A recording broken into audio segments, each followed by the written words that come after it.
అందరికీ నమస్కారం. నేను మీ గంటి ఉష. పవిత్రమైనటువంటి ఏకాదశి, ఉత్థాన ఏకాదశి అంటారు. ఇది కార్తీక శుద్ధ ఏకాదశి. ఈ ఏకాదశి రోజున చాలా విశేషమైనటువంటి పూజలు, అలాగే మహాక్షేత్రాలలో దైవ దర్శనాలు, ఆ దైవ దర్శనాల కోసం పెద్ద పెద్ద క్యూలు, అగచాట్లు ఎన్నో ఉంటాయి. ఈ వీడియో చివరిదాకా చూస్తే భక్తి కూడా ఎంతవరకు సమంజసంగా ఉంటుంది,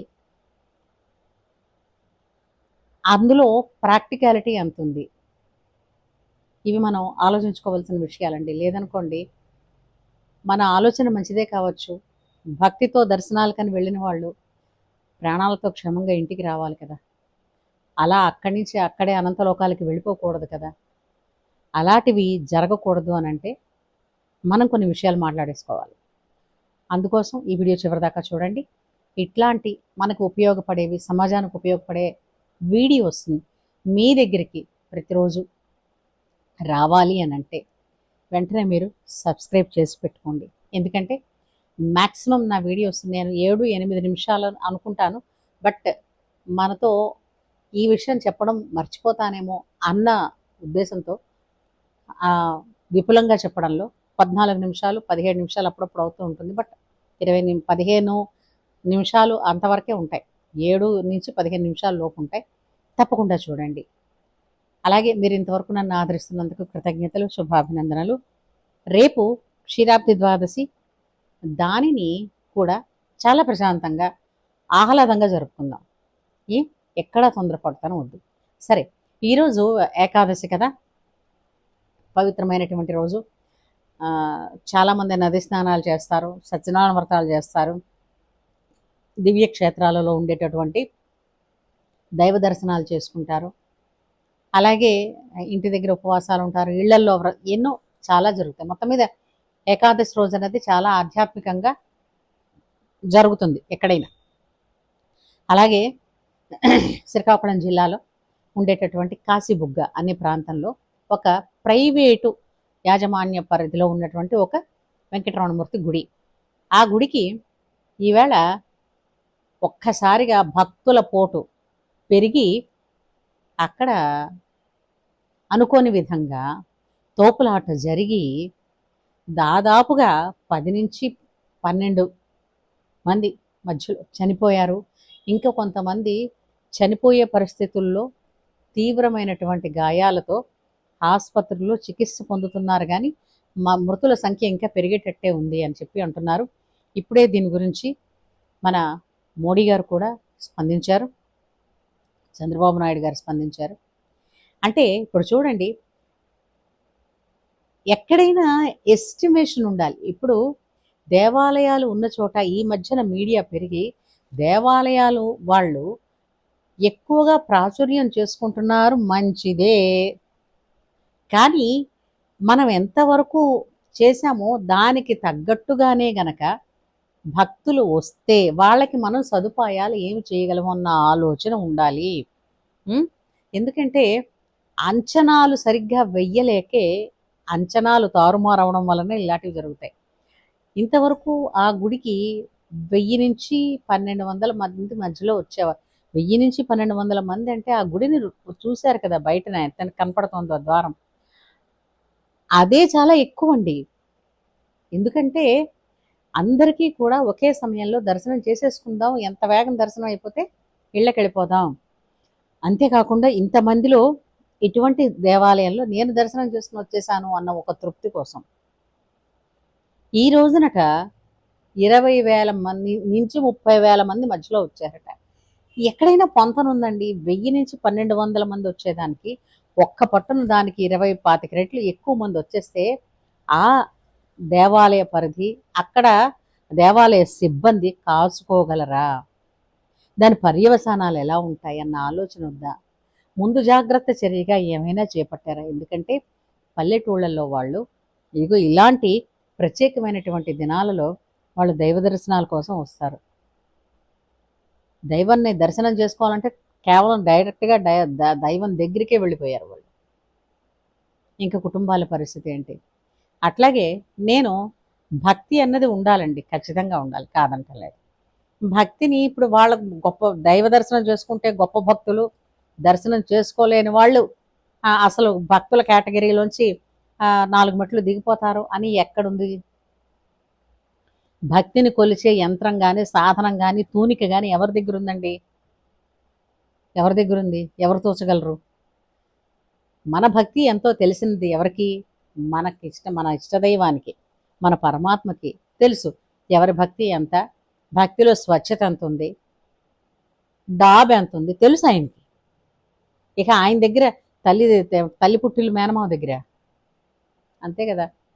అంచేత ఇలాంటి పర్వదినాలలో మామూలు దేవాలయాలకే ఎక్కువ రష్ ఉంటున్నప్పుడు ఇట్లాంటి ప్రత్యేకమైనటువంటి క్షేత్రాలలో, అంటే శ్రీకాకుళం అంటే ఏంటండి, అక్కడే అరసవిల్లు ఉంది, శ్రీకూర్మం ఉంది, ఇటువంటి ప్రదేశాలు ఉన్నటువంటి చోట దేవాలయాలకి మరింత తాకిడి ఎక్కువ ఉంటుంది కదా. అలాంటప్పుడు మనం ఎన్ని ఏర్పాట్లు చేయగలుగుతున్నాం?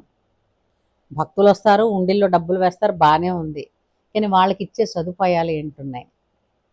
ఏమన్నా అంటే వాళ్ళు అక్కడ దొమ్మి అయిపోయింది, మమ్మల్ని ఏం చేయమంటారని చెప్పి యాజమాన్యం వెనక్కి వెళ్ళిపోతుంది. అంతే కదా. ఆలోచించండి. మనం మాటలలోనూ లేదంటే లీగల్గాను తప్పించుకోవడం అన్నదే అవుతుంది. అది కాదు, న్యాయంగా మనం ఏం చేయగలుగుతున్నాము, పొందిన దానికి ప్రతిఫలం ఏమి ఇవ్వగలుగుతున్నాము అన్నదే ఆలోచించాలి.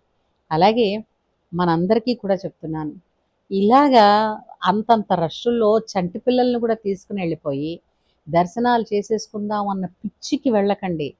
ఆ పిచ్చిలో ప్రాణాలు పోతున్నాయి. ఎవరిళ్ళ వాళ్ళ దేవుడు లేడా? మనకి ఒక మహానుభావుడు రాశాడు, అడుగడుగున గుడి ఉంది, అందరిలో గుడి ఉంది, ఆ గుడిలో దీపముంది, అది ఏ దైవం చెప్పారు. అడుగడుగున గుడి ఉంది. మీ ఇంట్లో ఉన్న పూజా మందిరం ప్రశాంతంగా కూర్చుంటారు, మీ ఇంట్లో అట్లీస్ట్ మీ మాట వింటారు. ఇవాళ పూజరా, అమ్మని ఎక్కువగా మాట్లాడించకూడదంటే ప్రశాంతంగా కూర్చుంటారు కదా. మీరు చక్కగా పురాణం ఏది చేసుకున్నా, పారాయణ చేసుకున్నా ఒక ప్రశాంతత ఉంటుంది. ఇంట్లో వాళ్ళకి సేవ చేసి, వాళ్ళకి చేయాల్సిన పనులు వాళ్ళకి చేసేసి మనం పారాయణ దగ్గర కూర్చున్న మన ఎవరో అడ్డరు కదా. చివరికి భక్తి దేన్ని ఇవ్వాలి? ప్రశాంతతనివ్వాలి. అంతే తప్ప భక్తి మన ప్రశాంతతని కొట్టుకుపోకూడదు, మనకి విషాదాన్ని ఇవ్వకూడదు. ఇవి ఆలోచించండి, ప్రాక్టికల్గా ఉండండి. ఎంతటి విపత్కరమైన పరిస్థితుల్లోనూ నువ్వు నా దర్శనం చేసేసుకొని ఏ భగవంతుడు కూడా పీక మీద కత్తి పెట్టి చెప్పలేదు. నువ్వెక్కడున్నా సరే మాధవ మధుసూదనాని మనసున తలచిన చాలురా, నారాయణ మంత్రం శ్రీమన్నారాయణ భజనం చాలన్నాడుగా. భక్తి అన్న పేరుతో అక్కడికి వెళ్ళి నాకు ముందు దర్శనం కావాలని చెప్పి దెబ్బలాడుకుంటున్నాం, కొట్టుకుంటున్నాం, అక్కడ దొమ్మి జరిగిపోతుంది, పడిపోతున్నాం, కొమ్ములాట తొక్కిసలాట అయిపోతుంది. ఎంతమంది బలైపోతున్నారో తెలియదు, ఎంతమందికి ఏ విధమైనటువంటి ఇబ్బందులు కలిగాయో కూడా తెలియదు. ఒకసారి ఆలోచించి దైవ దర్శనాలు చేసుకోండి, దర్జాగా చేసుకోండి. లేకపోతే ఇలాంటి పర్వదినాలలో అంతటి సాహసాలు చేయకుండా అంచనాలు వేయండి. ఇప్పుడు గుడి దాకా వెళ్ళిన తర్వాత అంత రష్ ఉందనుకోండి, నాకంటే ఈ మన నేత్రాలకి కొంత పరిధి మాత్రమే ఉంది, కనపడదు. కానీ భగవంతుడి నేత్రానికి మనం వచ్చామో లేదో తెలుస్తుంది కదా. బయట నుంచి చూసి నువ్వు నన్ను చూసావు కదా అని దండం బట్టి వెళ్ళిపోతే మాత్రం వద్దన్నాడు ఏమిటి భగవంతుడు? నా కోసం అంటే భగవంతుడు తన కోసం చచ్చిపోమని ఎవరిని చెప్పలేదు. అంచేత భక్తికి మనకున్నటువంటి పైత్యాన్ని వెర్రిని కలపద్దు. ఏదైనప్పటికీ కూడా మన ధర్మం ఏంటి, స్వధర్మం ఏంటి? మొట్టమొదట మనం తనుమాలిన ధర్మం మొదలు చెడ్డ బేరం ఎక్కడా ఉండదు. తను ఆరోగ్యంగా ఉండడం, సలక్షణంగా ఉండడం, తన వారిని సలక్షణంగా చూసుకోవడం, కుటుంబ బాధ్యతలు చూసుకోవడం, పిల్లల బాధ్యతలు చూసుకోవడం, దీని తర్వాత తల్లిదండ్రులు ఉంటే ముందు వాళ్ళని చూసుకోవడం, తర్వాత ఇంటికి వచ్చిన అతిథులను గౌరవించడం, వీటిలోనే ఉన్నాడు భగవంతుడు. ఆ తర్వాత ప్రశాంతమైన రోజుల్లో హాయిగా వెళ్ళి దైవ దర్శనం చేసుకోవడం. ఏమంటారు? ఇక మీద భక్తి పరాకాష్ఠలో ప్రాణాలను సైతం పణంగా పెట్టద్దు, జాగ్రత్త వహిద్దాం. సరేనా?